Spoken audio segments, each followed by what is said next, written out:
Hello বন্ধুরা, তোমরা কি জানো চা দিয়ে আমরা ঘরেই সম্পূর্ণ অর্গ্যানিক বিনা খরচে 2 রকমের ফার্টিলাইজার বানিয়ে নিতে পারি। চলো তাহলে দেখে নিই কীভাবে। প্রথমেই আমি এখানে চা পাতা নিয়েছি। আমার বাড়িতে বিনা চিনি আর দুধ দিয়ে চা খাওয়া হয়, তাই আমি সেটা ডাইরেক্টলি নিয়েছি। তোমরা যদি দুধ আর চিনি দিয়ে চা খেয়ে থাকো তাহলে প্রথমেই চা পাতাটাকে ধুয়ে তারপর ব্যবহার করবে। চা পাতাতে প্রচণ্ড পরিমাণে নাইট্রোজেন থাকে আর ট্যানিক অ্যাসিড থাকে, যেটা যে কোনো গাছের বৃদ্ধিতে সাহায্য করে। আমরা ওই কন্টেনারে চা পাতা নেওয়ার পরে ওতে জল মিশিয়ে রাখবো।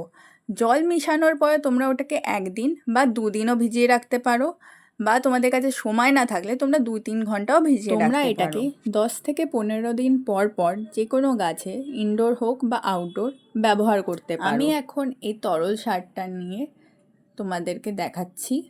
তোমরা চাইলে বেশি চা পাতা হলে বেশি জল মেশাবে। আমার অল্প বলে কম জায়গা, তাই জন্য আমি কম চা পাতাই ভিজাই আর এরমভাবে নিজের গাছে তরল সার অল্পক্ষণ ভিজিয়ে ব্যবহার করি। এটা আমাদের মাথায় রাখতে হবে যে শুধু গাছে নাইট্রোজেন দিলে হবে না, সাথে ফসফরাস আর পটাশও গাছের খুব দরকার ফুল বা ফল আনার জন্য। দ্বিতীয় পদ্ধতি হচ্ছে চা পাতাটাকে শুকনো করে ব্যবহার করা। এটাকে তোমরা শুকনো করে ডাইরেক্ট মাটিতে দিতে পারো গাছের গোড়ায়, কিন্তু আমি বলবো তোমরা তরলটাই ব্যবহার করো, তাতে গাছ তাড়াতাড়ি শোষণ করতে পারে।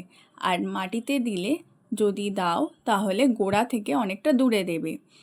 আরেকটাভাবে হতে পারে যে এই শুকনোটাকে তুমি গাছের মাটি তৈরি করার সময় তাতে মিশিয়ে তোমরা ব্যবহার করতে পারো।